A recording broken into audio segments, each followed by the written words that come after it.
attacking closeouts. And so some of that creativity comes with, okay, well, now we got to work on your handle so you can get better at the attacking closeouts piece. So now we can get creative with how we do for the ball handling and have some fun with that. And then you're still going to shoot in this corner for 15 minutes because Right. the corner three corner threes get you paid. That's one of the most important shots at the professional level, especially for wings. So, we spend a lot of time in the fundamentals, attacking closeouts, his touch around the basket, his shot specifically. We spend a lot of time with his shot, and then the creativity comes in with some of our ball handling warm-ups and how we combine certain skills and stack skills to be efficient with our time. And then with someone like Broderick or DJ Stewart, who have a little bit more of an on-ball role with their teams because they're guards, you get to be a little more creative because you can do more of the fun stuff, right? So you get to do more on-ball stuff with the bag work, quote unquote, right? Right. And playing out of ball screens, playing out of different actions. Hey,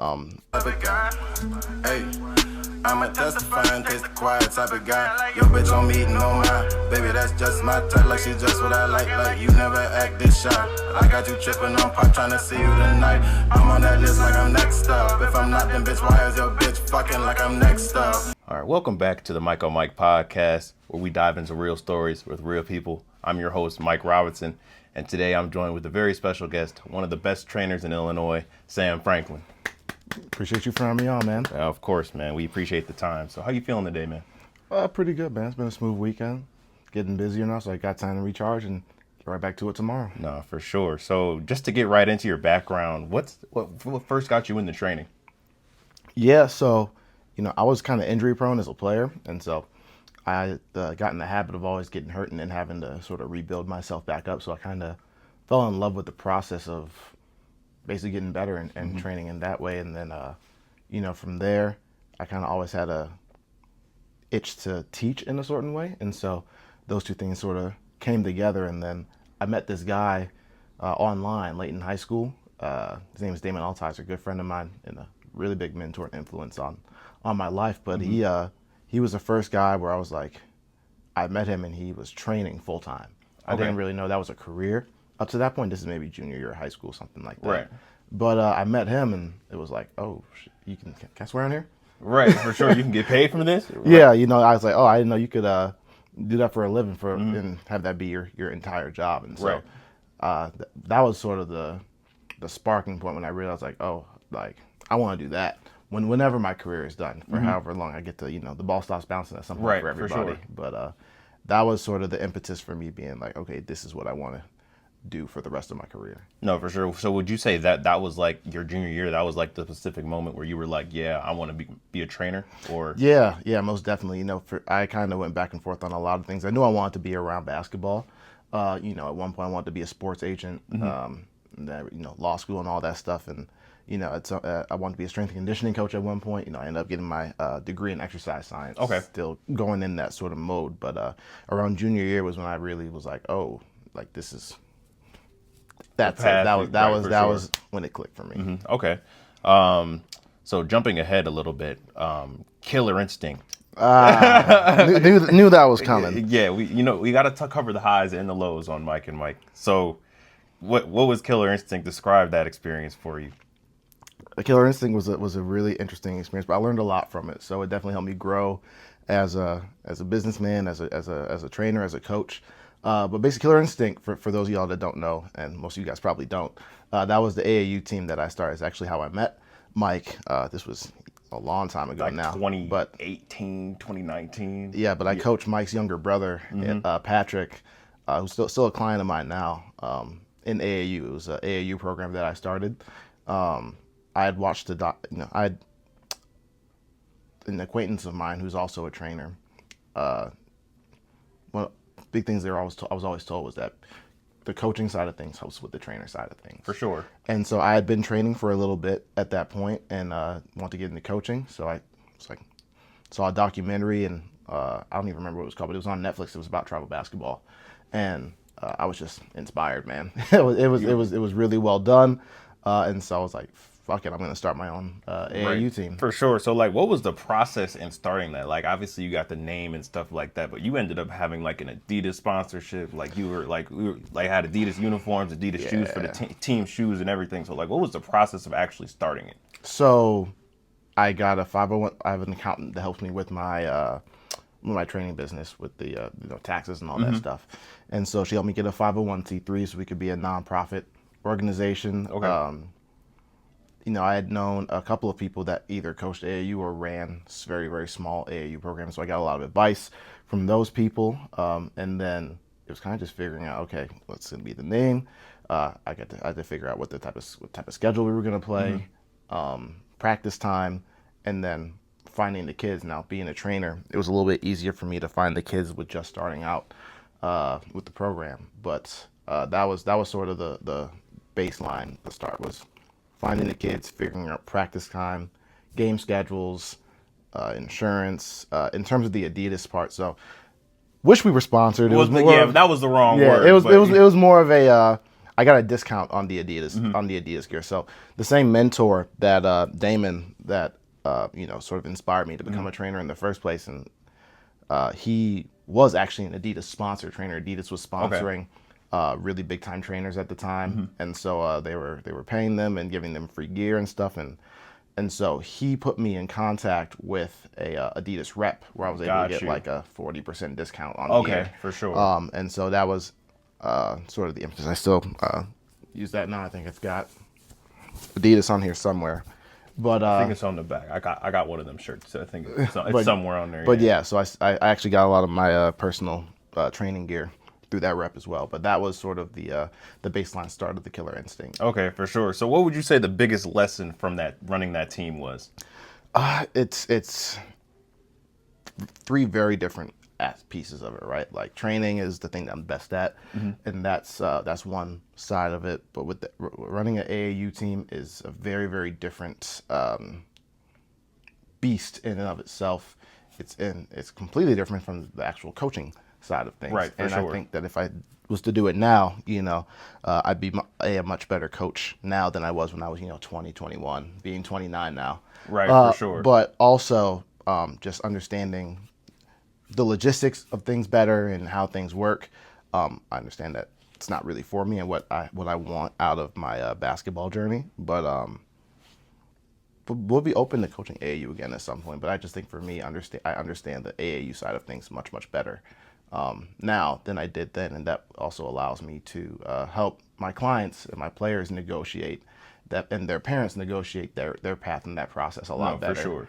When I'm advising them now in terms of the teams that they can or should go to or shouldn't go to, and at the different levels of their career, because it's different when you're in middle school and elementary school versus when you're in high school, and recruiting starts to matter a little bit more. Right, so for sure. Understanding all those aspects of it, I think, has helped me be better at my job as a trainer now. No, 100%. So after all of that, how did you did that affect your once the team disbanded? Did that affect your mental at all? Were you kind of down on yourself, or did that affect your motivation as far as training? Not necessarily. I was down a little bit. So basically, I know you know this, but for the people watching, the team, we had a lot of really talented kids. With the middle school team I had on that group, we had Mike's brother Patrick, who's currently on a full scholarship at Purdue Northwest University. We had this kid Tavari Johnson, who was first team All MAC at Akron this year. We had dogs. We had this kid Sean Page, who's 6'8" now. That's been a 2-year start at the Division II level. This kid Donovan Brown's on the team, who just averaged 21 at Division II, is now going to play also in the MAC at UMass.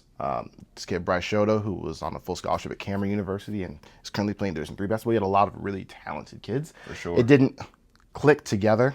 And I probably rushed through some things a little bit, and so the team ended up getting disbanded after basically a season.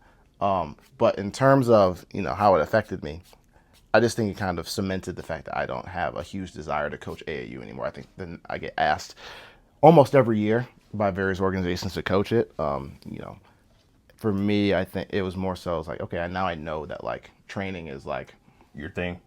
What I really want to that's focus your path. on. And so that didn't impact that at all. It just reinforced what I want to do with that. But in terms of with the AAU side of things, like the next time I ever coach AAU will probably be when I have my own kid and they play.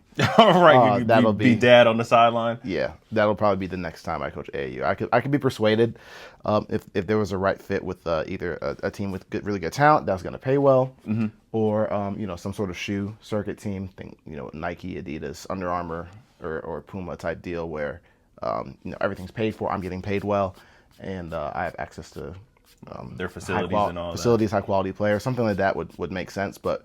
For now, like I'm busy enough as it is, and I also like having my weekends to myself. Right. No, that is nice. That is nice. Okay. So, what were the early training sessions like for you? Like when you were more of an unknown, low-key trainer? Man, you're taking me back now. So I started off. I worked at a YMCA out of high school, and so I did training for them for a few years, and then When I started, I was working at the YMCA and I was getting paid like $9.50 an hour to train kids, and we were running this program where there was like over 100 kids in the program. We're seeing them 3 days a week, and I'm like, if I had these numbers myself, I would be making a fucking killing. Like, and I'm Fat amount. I'm making like $250 a paycheck, right? So that was sort of the impetus. I'm like, okay, cool. So I got started. I was actually training kids at the YMCA when I wasn't supposed to. And so we were using YMCAs. I was using these really small church gyms. Patrick's first workout was actually, it was a church called Yellow Box, and they still thankful to that place to this day. They gave me a great deal when I was first starting off.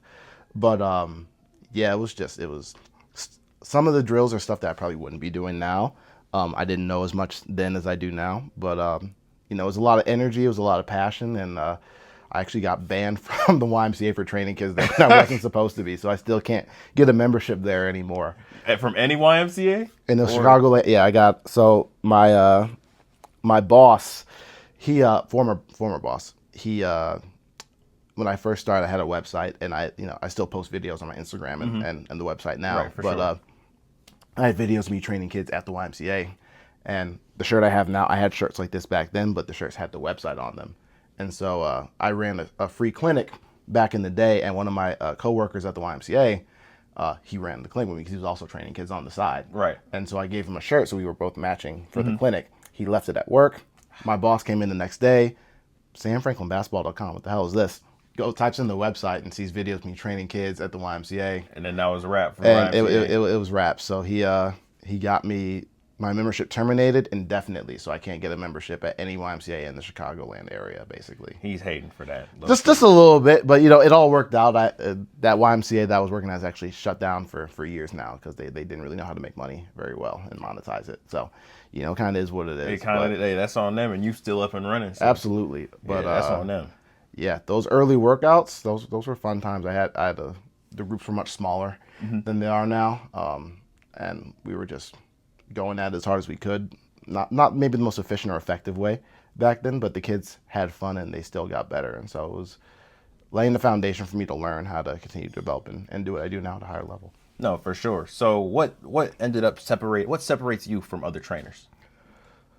I think consistency and professionalism are two really big things. I have interns now. I've had interns, almost every year for the past since COVID, basically. And that's just something, the thing I always stress is consistency and professionalism. One of the hardest parts about what I do is finding gym space. And so I've been very fortunate to have really good court situations the past 5, 6, 7 years or so. But consistency, like generally speaking, my clients know I'm going to be at the same place at the same time 52 weeks out of the year, barring some sort of holiday or the rare time I take a vacation. I'm going to be in the gym at the same times, at the same places, on the same days. And they can go on my website, they can sign up.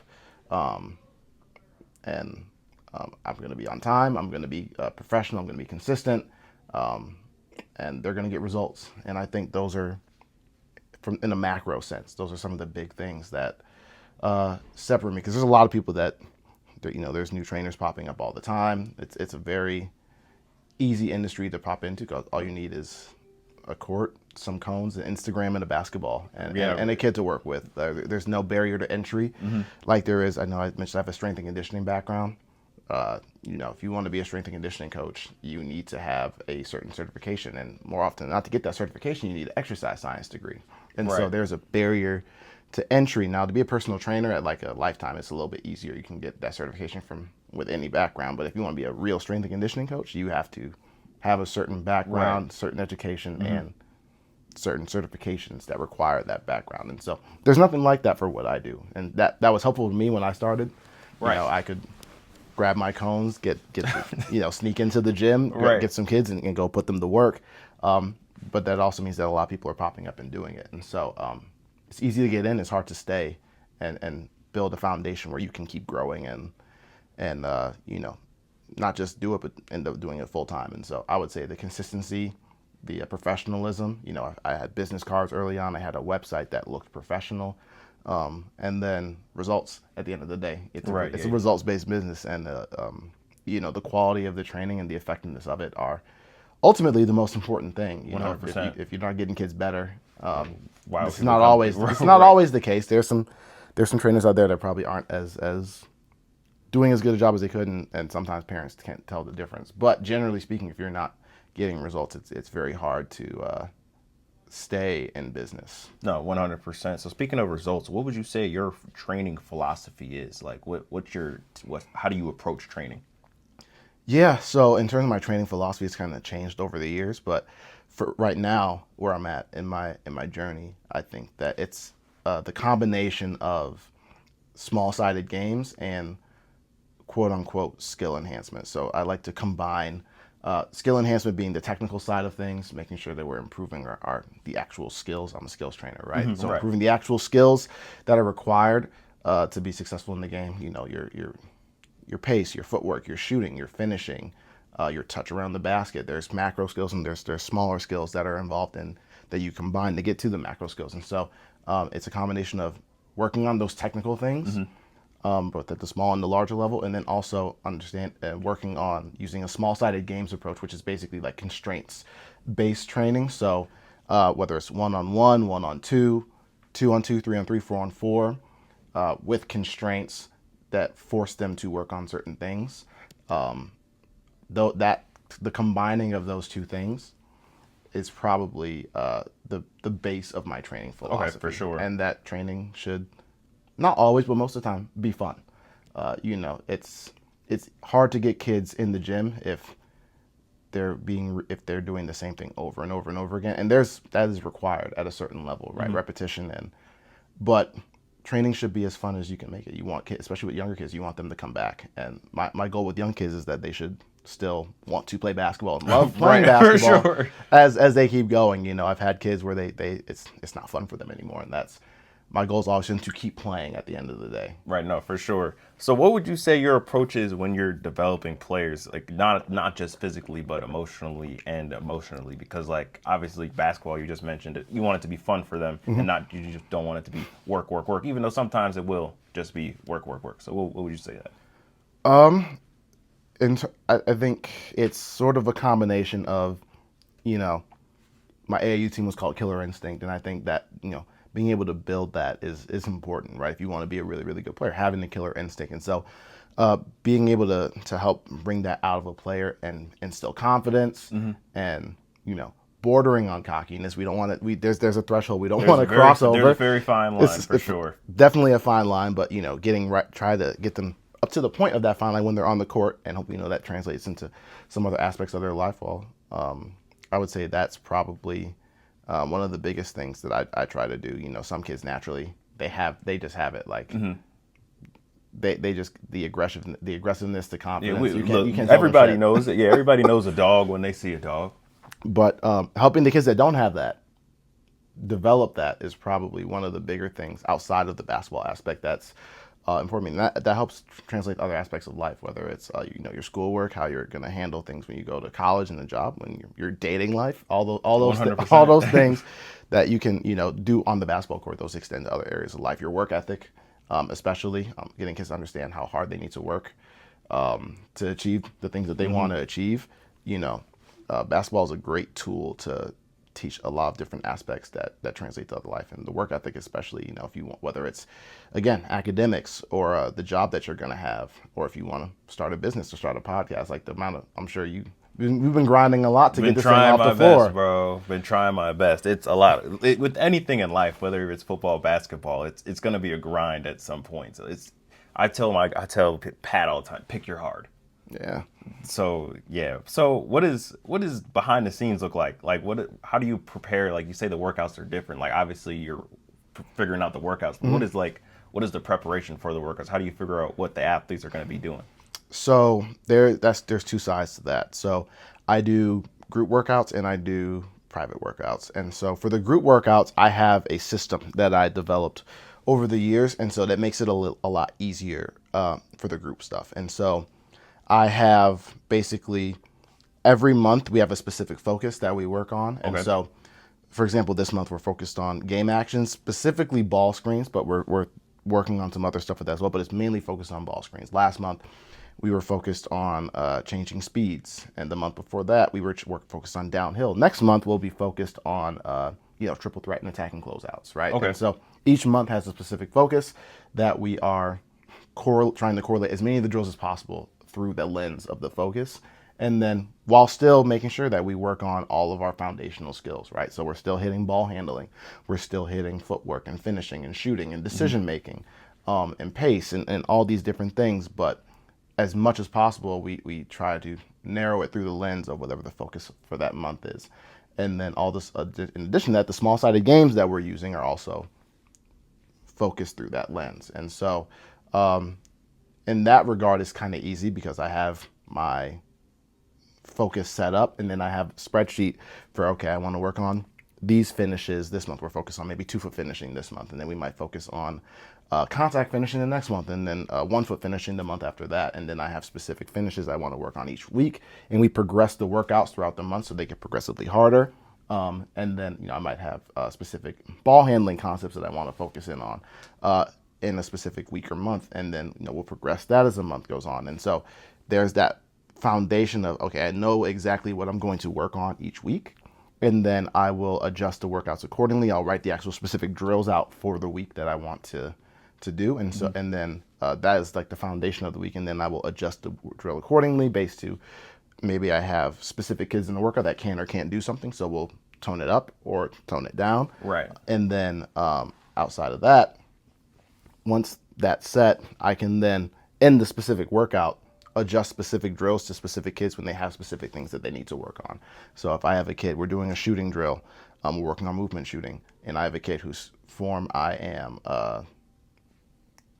changing at the moment, right? I can dumb the drill down and make it so that that kid is mostly focused on spot shots. He might only be doing from 15 feet because we're tweaking something. Right.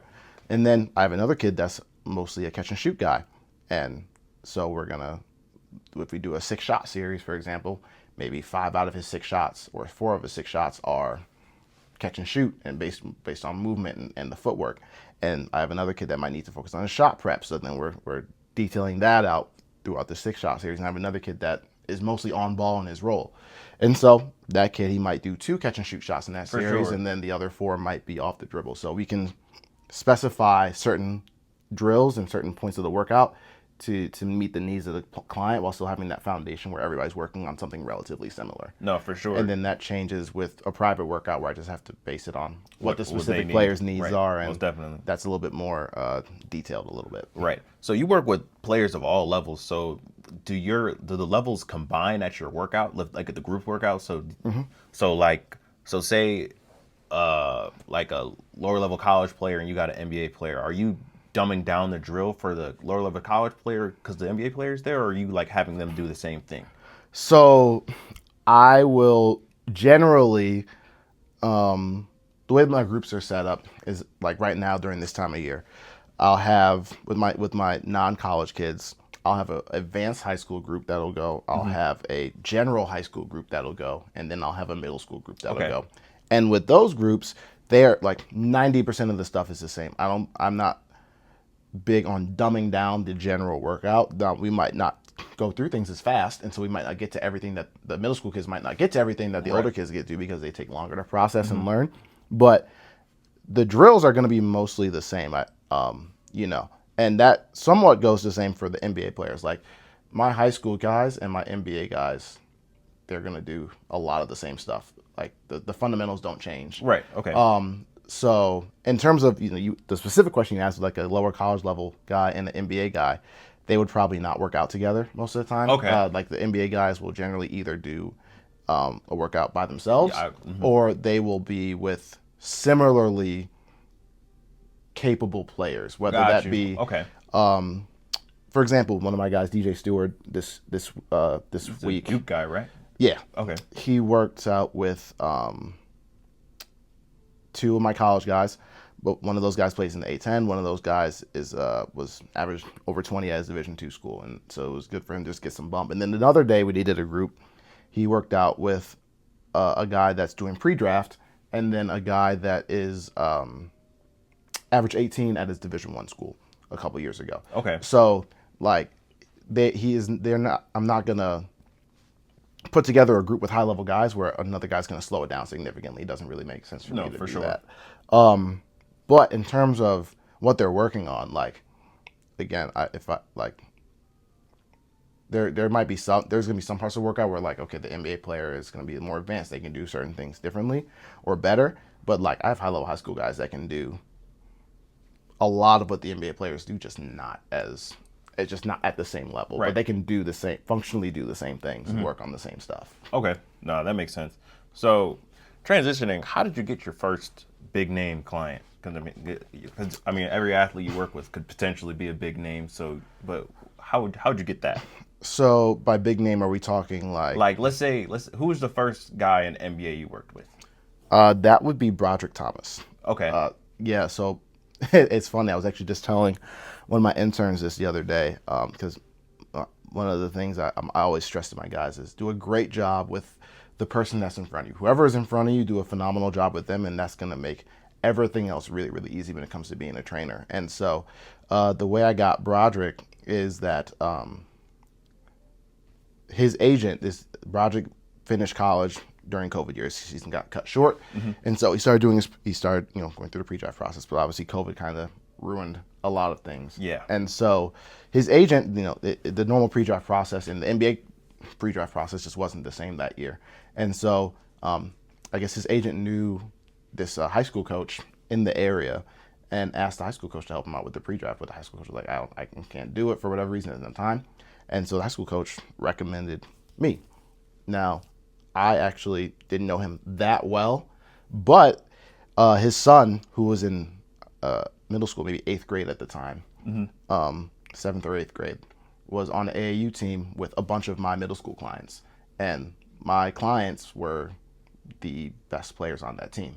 And so I like to go watch my clients play as much as I can. Now you've seen me watch Patrick play plenty of times, both to support my clients and just to see how we can attack better their process. But because I'd shown face at my clients' game a lot, just to support them when they play locally, I'd had some conversations with the dad, and one of my clients on that team was one of the best point guards in the state for 7th grade at the time. And so he had seen I'd been training that kid for a few years at that point, and so he respected the job I'd done with that client, and so he threw my name out to that agent when he asked about the pre-draft. And so he's like, hey, you should ask this guy Sam. And I happened to be in the same area as his client, so it was even easier because his client went to Bolingbrook High School. Oh yeah, but right around the corner. But yeah, so basically because I got a DM from a dad of a 5th grader 2-3 years prior, and I did a great job with that 5th grader, and that turned into some other clients, and they all end up on the same AAU team. And once that happened, turned into an NBA player all off of doing a great job with a 5th grader. Right. So if you do a great job who's in front of you, you never know what that's going to turn into. Exactly. Another example of it's about who you know. It's about who you know, guys. Man, networking is one of the big. That's another reason why I try to go to my clients' games. Networking is one of the biggest things you can do, and that 5th grader had turned into Broderick Thomas through the agent, and doing a really good job with Broderick in his pre-draft. He went from Division II to signing an NBA contract, which is very, very hard to do. There's only a few guys ever in modern history that have done that. And doing a good job with him has allowed me to, when that agent has clients in this area, has turned into a few other high level clients. And then one of the future guys I did for that same agent ended up playing in the G League with DJ Stewart this year, and that's how I ended up training DJ Stewart this summer. Okay. He spoke really highly of the work we did a couple years ago, and so No, for that sure. turned into more. So do a great job with people who are in front of you, and that takes care of a lot of issues. No, most definitely. So for yourself, how do you balance the fundamentals and creativity with like the NBA players and the higher level players? Because obviously you got to work on their game, but like there's another step to it. So how do you balance that? Yeah, so it kind of goes. What's the best way I can put this? It varies based on what they need to work on. So for example, one of my clients is at the NBA level. He was in the G League last year, and he was on the E10, and he's trying to get either a two-way or a standard contract for next year.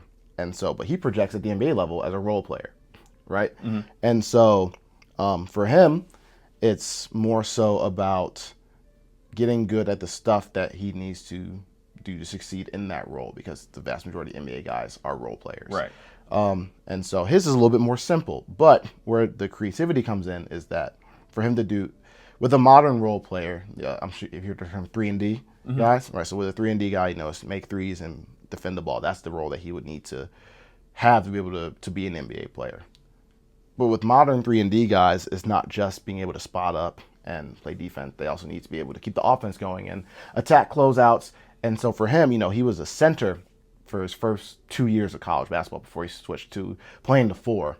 He went from Division II to he played at Loyola, and now he was with the Bucks G League team this year. Okay. And so for him, someone like that, with the attacking closeouts piece, we're still spending a lot of time on the shot, but the ball handling and the footwork are the biggest barriers for him to punching through to get really good at attacking closeouts. And so some of that creativity comes with, okay, well, now we got to work on your handle so you can get better at the attacking closeouts piece. So now we can get creative with how we do for the ball handling and have some fun with that.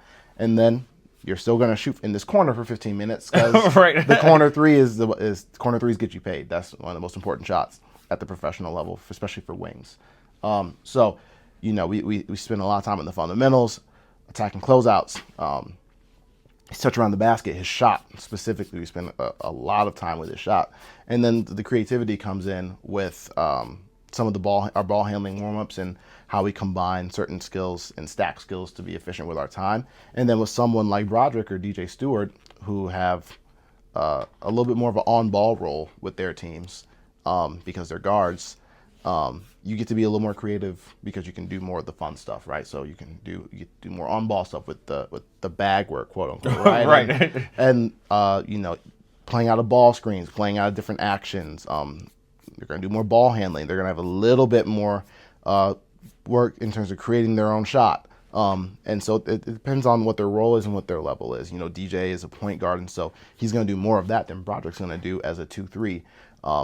But the fun thing about Broderick is he was on 2A with the Rockets, the Cavs. He was on the Celtics the year they lost to the Warriors in the finals, and so for him, he was more of a role player with those. But now he's playing overseas, and so now his training shifts to be a little bit more on ball because of the drop off in level from being in the NBA to being overseas, while still really, really high level basketball. The role changes. Now he gets to do a little bit more of the fun stuff For this sure. summer versus, again, spending 15 minutes in the corner and doing a lot of spot shots. Right. You get to do a little bit more of the on-ball stuff. Okay, no, for sure. So for yourself personally, how do you measure growth beyond filling out your schedule and your players getting better? Like how do you measure personal growth? Personal growth in regards to like the business or in regards to both. I guess for the business, it's been a combination of, obviously the amount of money that you're making is 100%. a big factor for sure. Big factor in everything. But outside of money, I would say, having my groups, the more consistently full my groups are, I do a certain amount of groups per week. And so having my groups be fuller more consistently is a really big indicator of how well the business is doing. The amount of high level guys that I'm working with is also an indicator. Just because more high level guys are trusting you. When I first started, I didn't have any college players, and now I've helped send a ton of guys to play college basketball, get their degrees paid for. Now with NIL, I'm helping guys make life-changing money before they even play professional basketball. And so the amount of high-level guys I get to work with on a daily basis is also a good indicator of how I'm viewed in the space and how well the business is doing. And so I would say in terms of business, those are the two main things. Having guys that want to, when I put out feelers for guys that want to intern and getting a good response for that, that's also a good indicator of guys wanting to come in and guys wanting to learn and want to come help with workouts. So all those things are for the personal growth of the business, I think, really, really big indicators for me. Okay. No, most definitely. So how would you say that you mentioned you have your weekends free, which is wonderful. Yeah. How do you balance, you're not totally full, but how do you balance your personal life with coaching and training? Yeah, so it's gotten much easier over the years. So initially when I was in college, it was a little hard. I was actually super stressed out because I started my training business in college, going into my junior year. And so it was because I was training late at night. I'd get out of the gym at 9 o'clock. You used to be killing me, bro. Yeah, I know. I used to drive Pat to every single workout. That used to be killing me, man. And so I didn't have as much of a personal life as I probably would have liked later in college. But now the way I balance that is I have days where I get off earlier. So Tuesdays and Thursdays, I generally get off. My last workout's at 5. Now, during the spring, I've been training an AAU team on Thursdays. So I actually get off late on Thursdays now. But for most of the year, Tuesdays and Thursdays, I get off earlier. So Tuesday's actually the night I during the week I get to spend with my girlfriend. That's girlfriend day right now. For sure, yeah. And then just training earlier in general. I used to not start my workouts until 5, 6 o'clock. That would be like the first high school group that I would do, and or middle school group. And now I start my workouts for my middle school and high school groups. My first workouts at 4 every day. And so on my long days, Mondays and Wednesdays, I'm in the gym. My group schedule is I'm in there from 4 to 7. Okay, that's not too bad. Getting off at 7, I can get home by 7. If I leave right on time, which almost never happens, I can get home at like 7:20, and I still have a decent chunk of the night if I want to watch a playoff game or if I'm going to cook and eat at a reasonable hour or whatever I want to do. When I get home, I have time to do that. So, getting off earlier, starting my training earlier, has been really big for that. During the summer, my pro guys and my college guys, they go earlier in the day, so they can be done and do whatever they want to do after the afternoon. And so that's been the biggest thing is just getting off earlier. The other thing for me was I automated my sign-up process. So I used to have to spend a ton of time on Sundays. I'd have to text each client. I have to go through my list and text each client, hey, what time are you working out this week? And then coordinate with them and then put it in my calendar. Whereas now they go on my website, they click schedule, they click on the calendar and put their name, their email, and their phone number. They click submit and it goes right to my website and it goes right to my phone, and they're locked in my schedule for their workout. So I don't have to really worry about that as much. I still manually sign up the pro and the college guys, but for the high school and the middle school kids, they sign up themselves, and that's been a huge time saver on the weekends. So I have more of my weekend to myself. No, for sure. That's good. That's real good. So you're also a coach at Romeoville, right? Yes, sir. So when the guys are in season, how does your training look like? Because I know you coach. So do you coach and train at the same time, or you just do coaching and then? It's mostly coaching, so I do both still. Okay. So the way the training works during the season, because after the summer's gone, majority of all the college guys except the local guys are gone. The pro guys go with their teams. And so then the fall, I'm just focused on middle school and high school kids. Once the season comes around, I have my middle school group goes once a week during the season. This year, I believe they went on Wednesdays because I almost never have games on Wednesdays. So my middle school group goes once a week on Wednesdays. And then I do in-season training on Sunday nights, or Sundays in general. The time varies. But on Sunday nights during the season, I do in-season training for my high school guys. So they can come in. And, most high school coaches aren't doing a ton of skill work during the season. They're doing defense and rebounding, and they're going through their offense and their plays and stuff, and scouting prep and all that. So if they want to come in, we go no contact. I don't need a angry call or email from a high school coach that I got their player injured, but they can come in and we'll do a ton of just fundamental skill work to try to stay as sharp as they can. So a lot of ball handling, footwork, finishing, and shooting. Crap ton of shooting. Usually last 30 plus minutes is shooting of the in-season stuff. But that's how that works. And then the rest of my time is spent coaching at the high school. So I have practice every day, and then we usually have 2, maybe 3 games a week. And keeps me busy. Like I mentioned earlier, I think coaching is really good for trainers. It allows you to see things from the team and the X's and O's side of things versus just the individual side. And understanding those team concepts allows you to be a better trainer because it allows you to train them to function better in the actual game, which is ultimately what it's all about. Right, for sure. So transitioning, how big of a role has social media played in you growing your business? Really big. Early on, I had some parents that helped a ton with getting my name out there. But being on Instagram and being able to put out videos was super, super important and helpful for me with, kids reposting my videos and seeing that, oh, they're working with this guy, and people reaching out on Instagram. I was actually just talking with one of my clients the other day about this kid, Dakota Joaquin. He was one of my first clients, and he had a video that we did like a video of him doing ball handling, and he was like a well-known kid in Joliet at the time. He was really, especially in middle school, he was really, really good. Mm-hmm. And the video this is probably back in 2016, got like 10,000 views on Facebook and another like 4,000 on Instagram, which was big for me at the time. For sure. And so he's working with this trainer, and kids see their friends working out with somebody consistently. They're like, oh, I want to see what that's about and come try it out. And so social media is still really big for me.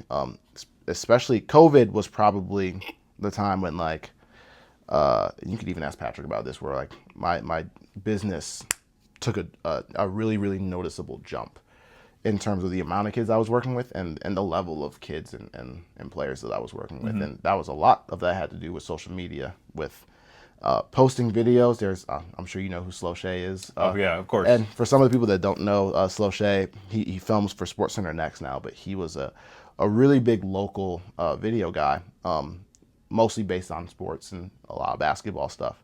And he would come and film my pro college runs, and those got a lot of views and clicks. Mm-hmm. And then he would also come and film some of my workouts and post those, and those get sent around. And between the clout per se that he had, which was really helpful, and I'm so grateful to this day for doing as much film work as he did. Right, for sure. For a very reasonable price. That really helped me blow up, so to speak, as in terms of the amount of guys and the level of guys that I was able to work with. So that COVID summer was really, really big for me, and a lot of that had to do with social media and the amount of what I was posting and the quality of what I was posting. No, 100%. So when you get people to come film your workouts, like what's the process of that? Like, do people reach out to you? Do you reach out to them? Like, what's the process for that? Yeah, so it's a little bit of both. I've had some people that are trying to break into filming, mm-hmm. Reach out and ask if they can film, especially as I got a little bigger. And then for me, that goes both ways. There's people that are again like Slow Shay, AR Mixtapes, guys like that are really well-known names in the area that I will reach out to because they do a really quality job. And it's like, hey, can you come film this workout that I want filmed for today?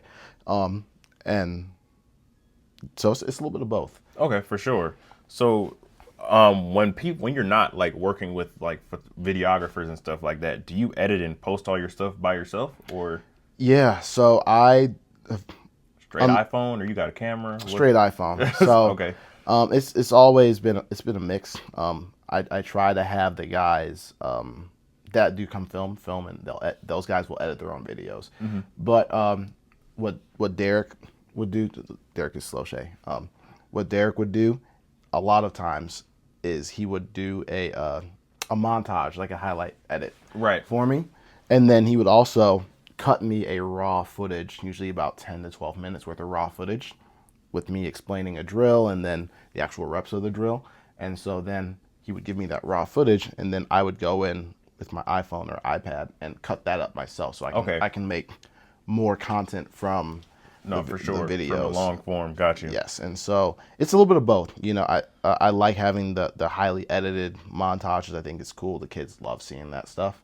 And then also, I want to not just put, you know, I get flack from coaches for some of the content that I put out there every now and then because it's a lot of ball handling and bag work. That's because I put that out there because that's what the kids want. Skills trainer. That's what the kids. It's not that we don't do that stuff. We obviously do.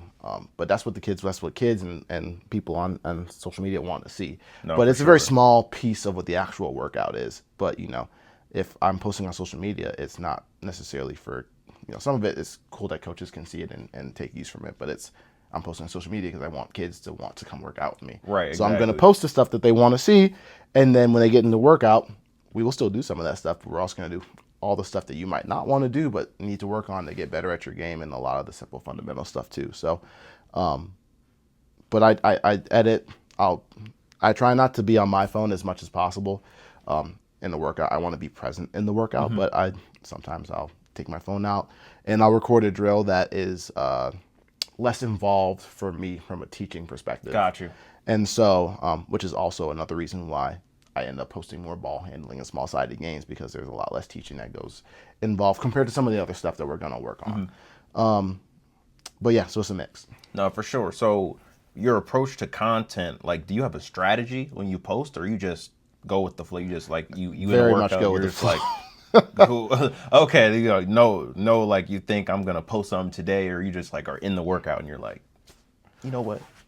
There's a little bit of a structure to it. It's a lot of go with the flow, but it's like, oh, I like this drill. This is like very filmable in terms of like, I can get this and show them, and so and make a decent video out of this and still be relatively present in the workout. So it'll do that. I'll edit it at some point. I not edit it the same day, and then you know, I have an album of videos to post at some point, and so I'll and your I'll drafts go or in, whatever. yeah, and I'll just be like, oh, cool, I want to post this today, and that looks good, and I'll post it. Sometimes I might want to do a series of videos where it's based on something really, really similar. Got you. Multiple days, but it's a mix of going with the flow and having some structure. No, for sure. So do you think all trainers need an online presence, or do you think it's possible to grow without it? It's very possible to grow without it. It helped me a lot. You do need to be very, very good to grow without it. But a great example is this guy, Zach Bosser. Is a guy, phenomenal trainer guy I really respect. He's more out of the north-ish suburbs. But he almost never posts online in terms of like videos of his workouts. And he has some of the highest level clientele in the state in terms of college and professional guys, and he almost never posts. If he does post, it's like pictures. It's not necessarily videos, and so he doesn't have a crazy presence online in terms of like posting a lot of content. But he has a very robust training business in terms of the amount of the type of clientele that he's working with. So it's definitely not necessary. But again, Zach is very, very good at his job, and so he's able to do that. I also think I'm very, very good at my job. But for me, I like to post content. I like to show, not just to help get business, I also like to just show people what I'm working on. And, you know, the way I view my Instagram is it's a portfolio of my work at the same time. And so having quality content on there, for example, like with DJ Stewart, he told me, he's like, yeah, when Race told me about you, like I went on your Instagram and I looked through and watched a ton of your videos, wanted to see what it was like, and that affirmed that I was good at my job because the content was good, and you could see like, okay, he's working on real stuff, and so, you know, you can build without it. Word of mouth is by far the most important aspect of building your business and gaining new clients, but having that portfolio of your work, I think, is beneficial as long as the portfolio is good. No, 100%. That goes with anything. Like if you hire a photographer and you look at their portfolio, you're like, I don't want you to take no pictures of me. Exactly. Yeah. Okay, for sure. So I got a couple rapid fire questions here for you. Okay. So you prefer early morning or late night workouts? Early, I'll go. How early are we talking? Let's go like let's go before school. So what's that, like 6 to 8 range? And then I would probably rather do an early morning workout. okay, so wouldn't be working out at 9. You don't want to work out at 9. Like 9 to 11, like them late night runs. I could go either way, honestly. Like I hate waking up early, but so in the moment, I'd rather. I'm gonna have more energy to do a workout at 9 than I would at 6 in the morning. But once 6 in the morning happens, like I'm fine. Once I'm actually up, like it's fine. Okay, I got you. So trainer or mentor that you look up to? Damon Altizer would be the big one. Okay, favorite drill to run? That's a tough one, man. I would say any variation of 1-on-1 or 1-on-2 would be probably a favorite. Okay. I think there's a lot of stuff you can gain from doing those types of drills. Okay, for sure. One word to describe your training style? Effective. Work with highly skilled player or someone who needs to work on their game? It's going to be highly skilled, man. There's a certain joy that I get from developing a kid that is starting pretty raw. It's fun to work with really skilled guys. You can work on a lot of fun stuff and get really creative with what you're doing. So if I had to just pick one to work with, it would be that. But if you can't work with guys that need to be developed, you're not a very good trainer. Right, no, for sure. So, okay, for sure. If you weren't training, what would you be doing? probably coaching. Like, I would try to go not basketball. Yeah. Okay, there we go. That's fair. Okay, yeah, fair. If it was not basketball related, I think I might try to go into either sports performance, like strength and conditioning. That's what my degree is in. Okay. And if we're not doing sports at all, I've always been interested in, or not always, but like once I got out of high school, I got interested in politics. So really, yeah, man, I think that stuff is important. it's definitely important. I think that I, like many other people, have frustration with the system and would want to try to change it. So Sam that Frank would for be senator. not now, but in a parallel Earth, maybe. No, for sure. And then you kind of touched on this already, but would you ever do AAU again? Yeah, most definitely. Under the right circumstances, for sure. But if not, if we're not talking about my kid, like I said, it does have to be It's got to be the perfect right situation. Right, Yes, for sure. Okay, all right. That concludes the rapid fire. So wrapping up here, what is one thing that most people don't understand it takes to be a top? Blah. What is one thing that most people don't understand about what it takes to be a top level trainer? I just think they don't understand how much detail goes into it, how much detail and preparation goes into being really, really good and getting guys better. When I work with a high level player, for example, I have my whole curriculum. It's not every drill, but it's a lot of the drills and a lot of the concepts and foundations of my philosophy are in a Google Doc. It's like 30 pages long. And I send that to people and they're like, oh, I didn't realize it was That serious? Yeah. And then, the other thing is, especially when I work with a high level guy, I have access to Synergy. So for those of you that don't know, Synergy is basically a website. It's got every possession of every NBA game and every college game from every level broken down and statted. And you can watch any player's specific possessions. You can watch their possessions in specific settings. So ball screens, or their spot up possessions, their post possessions, their handoff possessions, their ISO possessions, miscellaneous on both ends of the court. You can watch their specific shot types. You can see their shooting numbers both from certain ranges off the dribble, their finishing. And so I use that to we'll go into Synergy before I work with somebody, and I will go, or after their season is over with, and go break down their film and break down their stats, and I can see, okay, this is what they did well, this is what they didn't do well, and watch the film and see where the film and the numbers, where the disconnect is or where the connection is, and then really see what they need to work on, and then stat that out and come up with their plan for what they need to get better at. And so I just think that people see it and they're like, oh, they're just putting workouts together. They're just putting random drills and workouts together, and they don't necessarily see how much thought and preparation and detail goes into doing what I do at what I think is a relatively high level. No, for sure. And getting kids better as efficiently as you possibly can. Right. So how did you come across this Synergy platform? So it's just advanced so what? Yeah, so every college has it. Okay. Almost every college has it. Most colleges at the Division I, Division II level, they pretty much all have it. Most Division IIIs have access to it.